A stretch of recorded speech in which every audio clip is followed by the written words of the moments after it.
নমস্কার বন্ধুরা, সিরিয়ালের সাতকাহন চ্যানেলে আপনাদের স্বাগত জানাই। চলে এসেছি তারে ধরি ধরি মনে করি সাতকাহন নিয়ে। দেখা যাচ্ছে ওরা সবাই মহাপ্রভুর পূজা করলো, আরতি হলো। তারপরে অদিতিয়ার ফোনে একটা ফোন আসে, নিয়ে তারপর অদিতিয়া এসে বলে যে দিদি আমি যাচ্ছি, আমি একটু যাব ওই কোন মন্দিরে, বলছে সাউন্ড টাউন্ড ঠিক আছে কি না, যেখানে গাইতে যেতে হবে, তো সেটার জন্য চেক করে আসছি, তুমি কি আমার সাথে যাবে? তো গোরা বললো যে না না, দাদুর কাছে কিছু ভক্তরা আসবে, দাদু আমাকে থাকতে বলেছেন। বললো ঠিক আছে, এইটুকু তো রাস্তা, আমি একাই চলে যাচ্ছি। তখন বিশাখা বললো না না বৌদি ভাই, তুমি একা কেন যাবে, আমিও যাচ্ছি তোমার সাথে। গোরার মা বলছে না তুমি যাবে না, ভর সন্ধেবেলায় তোমাদেরকে যেতে হয় না বাইরে, হোলির দিন ভর সন্ধেবেলা। বলছে কেন মা, ভর সন্ধেবেলা মন্দিরে আমরা যাই না নাকি? হোলির দিনে আমরা কি যাই না? এখন আমি যেতাম তো তুমি আমাকে মানা করতে না, যেহেতু বৌদি ভাইয়ের সাথে যাচ্ছে সেই জন্য তুমি আমাকে মানা করছো। বৌদি ভাই চিন্তা করো না, আমি তোমার সাথে যাব। নিয়ে তখন অদিতিয়া বললো যে না না মা, যখন মানা করছে বিশাখা তুমি যেও না, আমি এইটুকু তো রাস্তা, আমি চলে যাব। আমি ঠিক বলছে না, তুমি রাস্তা চেনো না, কিছু না, তুমি কি করে যাবে, আমি তোমার সাথে যাচ্ছি। নিয়ে ওর মা তো মানা করতে লাগলো, বিশাখা শুনছে না। তখন ওর মা বলছে কি, এই অদিতিয়ার একটা ব্যবস্থা করতে হবে, এই মেয়ে কি সবাইকে হাত করে নিচ্ছে, আমার কথা সবাই অগ্রাহ্য করছে, বিশাখারও পাখা বেরিয়েছে, এই মেয়ের কথাতে সব কথায় সাই দিচ্ছে, মানে মনে মনে করছে। নিয়ে তারপরে ওর কাকিমণিটা এসে বললো যে যদি বেরিয়ে যাবি তো যা তোরা, এই তো কোনো চিন্তার কারণ নেই, সামনেই তো রাস্তা। বলে আচ্ছা ঠিক আছে চলো। নিয়ে তারপরে ওরা রাস্তায় বেরিয়েছে। নিয়ে বেরিয়ে নিয়ে এদিকে পুলস্ত এখন এইসব কারসাজি পুলস্ত কিন্তু ওকে রক্তিম সাঁতরাকে বলেছিল, ও ওইখানকার লিডারের ছেলে, নকুল সাঁতরার ছেলে। তো নকুল সাঁতরার আবার ব্রজধামের ওপর অনেক দিন থেকে নজর আছে, ও চাই ব্রজধামটাকে, ও কিনতেও চেয়েছে অনেকবার, এরা দেয়নি। হ্যাঁ, তো ওই বাড়িটার উপর পুরা লোভ নকুল সাঁতরার, ওর বাবার।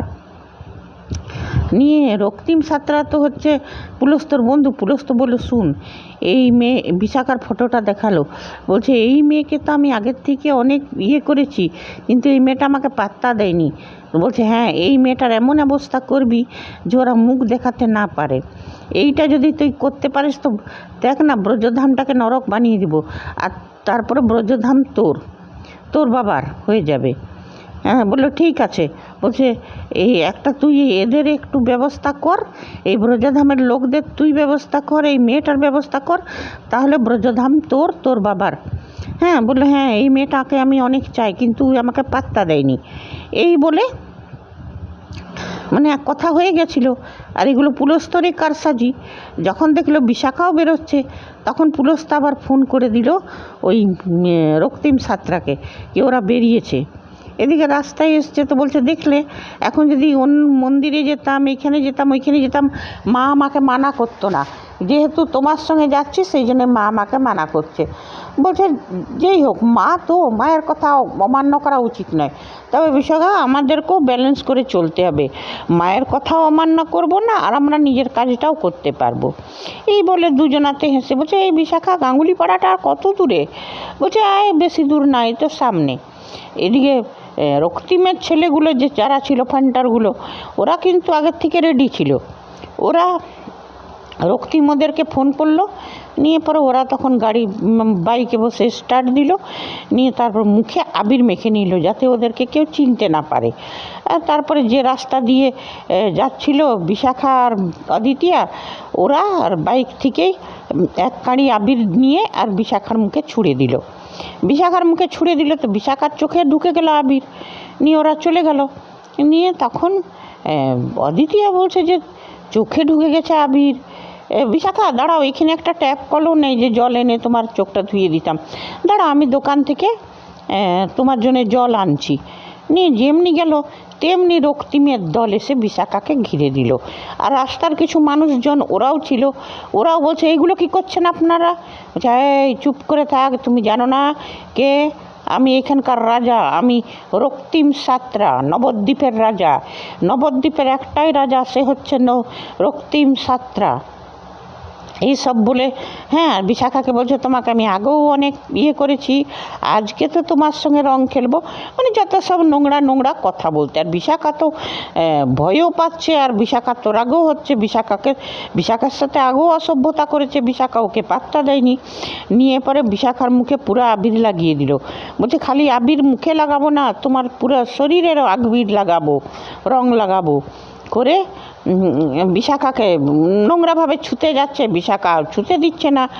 এদিকে লোকগুলো যখন ওই পথচারী যারা ছিল তারা মানা করছে, তো ওই নকুল সাঁতরা তাদের দিকে করছে, আর সবগুলো মিলে ঘিরেছে।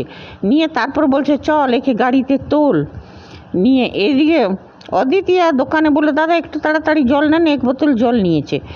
জল নিয়ে যখন আসছে তখন স্বয়ং মহাপ্রভু বলল যে তুই শুন, যাকে তুই সাথে করে নিয়ে এসছিস তার খুব বিপদ, তুই কিন্তু তাড়াতাড়ি যা, ওকে বাঁচা। তারপরে ও এসে নিয়ে দেখছে হ্যাঁ এক গাদা ছেলে মিলে ওকে টেনে তুলছে গাড়িতে। তখন অদিতিয়ার সামনে একটা মানে বড় মতো বাঁশ ডান্টা রাখা ছিল, কারু মানে গাছে বাঁধা ছিল ডান্টাটাকে উঠিয়ে আর রুদ্র রূপ ধারণ করলো, রুদ্রাণী রূপ অদিতিয়া। আর গুন্ডাগুলোকে মেরে মেরে মেরে মেরে রক্তিমকেও মেরে সবাইকে মানে মেরে মেরে গুন্ডাগুলো ভয়েই পালিয়ে গেছে ওর রৌদ্র রূপ দেখে নিয়ে।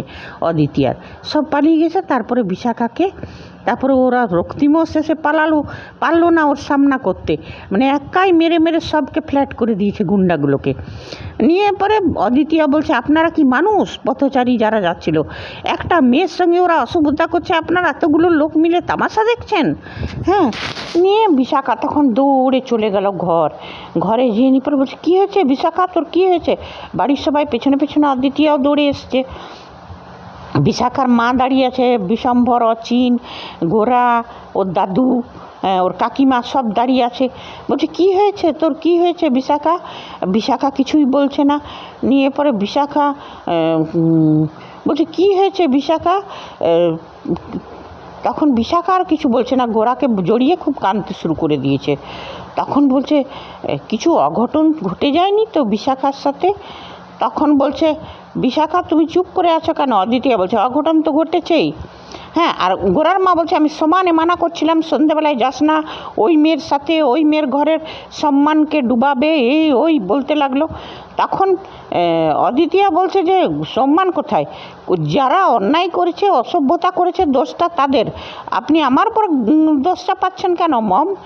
হ্যাঁ। নিয়ে পরে তারপরে বিশাখাকে না ওর মা এক চড় মারতে গেল। তখন অদিতিয়া ওর হাতটা ধরলো, বলছে যে আপনি যে যারা অসভ্যতা করেছে, অন্যায় করেছে, তাদেরকে কিছু না বলে আর আপনি আমার উপর ঘাড়ে দোষটা পাচ্ছেন আর বিশাখাকে বলছেন? হ্যাঁ, আপনি কি করে বলছেন এইগুলো? যে ওরা যে অন্যায় করেছে ওদেরকে তো ছাড়া উচিত হবে না, এর তো প্রতিকার হবে। আর গোরাও বলছে হ্যাঁ এটার প্রতিকার নিয়ে বলছে ওরা কে ছিল আমি জানি না জিজি, আমি ওদেরকে চিনি না। হ্যাঁ। তখন বলছে তুই বিশাখা, তুই ওদেরকে চিনিস? তখন বিশাখা বলল হ্যাঁ। বলছে ওই যে রক্তিম ছিল, রক্তিম সাঁতরা। বলছে সে কি? বিশম্বর বলছে সে কি ওই নকুল সাঁতরার ছেলে, এখানকার লিডার? বলছে হ্যাঁ। বলছে সে, গোরা বলছে সে যেই হোক। অদিতিয়া বললো সে লিডার হলে তো কী হয়েছে, 7 খুন মাপ নাকি? লিডার হলে ওর ছেলেটাকে ছুট দেওয়া হয়েছে অসভ্যতা করে বেড়াক মেয়েদের সাথে। নিয়ে তারপর বলছে যে আমরা থানায় যাব। তখন আবার বিশম্বর বলছে যে না না, বিশাখার সেরকম কিছু ক্ষতি হয়নি, থানায় গিয়ে কী হবে, অত বড় লিডারের সঙ্গে পাঙ্গা নেওয়া ঠিক হবে না। নিয়ে পরে আর গোরার মা তো সমানে দোষারোপ করছে অদিতিয়াকে। অদিতিয়া বলছে আপনিও অদ্ভুত। হ্যাঁ। নিয়ে পরে সত্যি কথা গোরা বলছে যে শুনো, তখন অদিতিয়া বলল যে তেমন কিছু ক্ষতি হয়নি মানে? ওকে ছুঁয়ে নিয়ে ওর সঙ্গে অসভ্যতা করেছে আর তেমন কিছু ক্ষতি হয়নি, থানায় তো আমরা যাবই। তখন বলছে যে বাড়ির সম্মান নষ্ট হবে, গোরা তুমি এই সব কিছু করতে যাবে না, হটকারিতায় এই সব কিছু করো না, ওরা অনেক আর এদিকে পুলিশ তো চুপ করে শুনছে। পুলিশ তো ভাবছে আমি খুব ভালো কাজ করেছি, হ্যাঁ এটা তো বুঝেনি। হ্যাঁ। তারপরে পুলিশ তো শুনে যাচ্ছে যে বাবা খুব ভালো হয়েছে।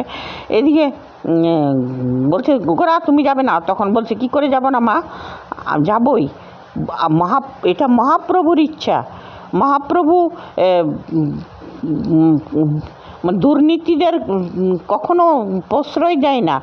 যে অন্যায় করে সেও পাপী, যে অন্যায় সহ্য করে সেও পাপী। হ্যাঁ, তো আমি এই অন্যায় সহ্য করব না, থানায় তো আমি যাবই। হ্যাঁ, তুমি যতই বলো। আমি বলছে এই মেয়ে আমাদের মান সম্মান ডুবিয়ে দিল। তখন অদ্বিতীয়া বললো যে মান সম্মান আমি কোথায় ডুবালাম?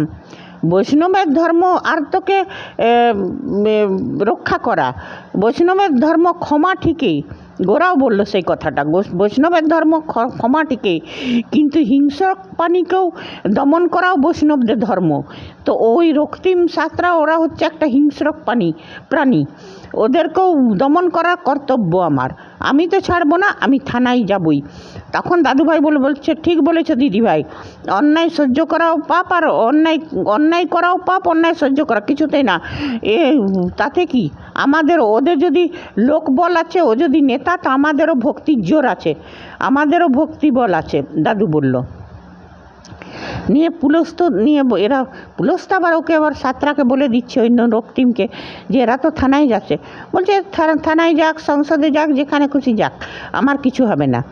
নিয়ে তারপরে নেক্সট এপিসোডে দেখবো যে না, আজকেই দেখা গেল যে থানাতে গেল ওরা। থানাতে যখন গেল তো আবার দারোগাটা কিছুতেই এফআইআর নেবে না। বলছে কি ওই ছেলে বোধহয় আপনাকে ভালোবাসতো, আপনাকে প্রপোজ করেছে, আপনি সেটা গ্রাহ্য করেননি, তো সেই জন্যেই এটা ভালোবাসার ব্যাপার, এই সব নিয়ে কিছু হয় না। নিয়ে অদ্বিতীয় বলছে আপনি অদ্ভুত তো, মরাল হ্যারাস বলে আপনি কি মানে জানেন না? বলছে আপনি চুপ করুন ম্যাডাম, শুনুন, ওই ছেলে আপনি যখন বলছেন যে ওই ছেলে, হ্যাঁ বিশাখা ওকে বললো পুলিশকে যে আগেও অসভ্যতা করেছে আমার সঙ্গে। বলছে অসভ্যতা নয়, আপনাকে ভালোবাসা, আপনাকে প্রপোজ করেছে, আপনাকে তো আপনি সেটা মানেননি, সেটাই মানে এই সবই উল্টা পাল্টা কথা বলে যাচ্ছে পুলিশ অফিসারটা। তারপরে নেক্সট এপিসোডে দেখবো যে ওই রক্তিম সাঁতরাকেও ডেকেছে। আর তারপরে কি হবে কি জানি, গোরার তো মাথায় যদি ভূত চাপে তো গোরা তো মেরে ফ্ল্যাট করবে ওদেরকে। তবে হ্যাঁ, এইখানে একটা কথা বলবো আমি, হ্যাঁ একটা প্রমোতে শুনলাম যে গোরার, অদ্বিতীয়ার আর গোরার নাকি ফুলসজ্জা করবে এরা। আর সেই সময় কাত্যায়নী কী করবে, অদ্বিতীয়ার দুধে বিষ মিশিয়ে খাইয়ে দিবে ওকে মারবার জন্যে। এবার অদ্বিতীয়ার কী হবে, সেটা মরবে তো না। হ্যাঁ, কিন্তু এইগুলো যে দেখাচ্ছে, এই কাত্যায়নীর অতিরিক্ত বাড়, কুন্তলের কাত্যায়নী যে অন্যায়ভাবে অন্যায়কে প্রশ্রয় দিচ্ছে, এইগুলোর জন্য দাদু ভাইয়ের কিছু বলা উচিত। এইখানে দাদু ভাই বলা উচিত যে কুন্তল হিয়া পুলস্তের এত বড় অন্যায় করলো, আর তারপরও তুমি কী করে এদেরকে বাড়িতে রাখলে? কুন্তলিনী রূপের বোন ছিল, তো রূপ তো এখন আর নেই, তো কুন্তলিনী কিসের জন্য থাকবে এই বাড়িতে এত বড়? তারপরে বিষ খাইয়ে দিবে, এইগুলো বৈষ্ণবের ধর্ম? তো এইগুলো দর্শকরা চাইছে না। কাত্যায়নেরও একটা বড় মতন শাস্তি হওয়া দরকার, আর কুন্তলিনী পুলস্ত সবারই একটু তো শাস্তি হওয়া। মানছি সিরিয়াল নেগেটিভিটি ছাড়া চলে না, কিন্তু সবসময় নেগেটিভিটি জিতটাও তো ভালো লাগে না, সবসময় নেগেটিভ লোকদের জিতটাও ভালো লাগে না। ওদের কিছুটা তো দমন হোক, যেমন পুলস্তর হচ্ছে বারবার, তো তেমনি কাত্যায়নীর হোক, কুন্তলিনীর হোক, এদেরও একটু দমনটা হোক, এদেরও একটু হ্যারাস হোক সবারই সামনে, এদেরও মুখোশটা, গোড়ার কাছে তো অবশ্য কুন্তলীর মুখোশ খুলে গেছে। তো ঠিক আছে বন্ধুরা, এবার আগামী এপিসোডে দেখবো নকুল সাঁতরাও এসেছে, আর ওইও এসছে রক্তিম সাঁতরা, তারপরে কি হবে সেটাও দেখার। আচ্ছা ঠিক আছে বন্ধুরা, আপনারা যদি আমার সাথে সহমত থাকেন কমেন্ট করবেন, না থাকেন তাও করবেন, লাইক করবেন, সাবস্ক্রাইব করবেন। ধন্যবাদ ভাই। কৃষ্ণ মুরারি তোমারি চরণ শরণ নি।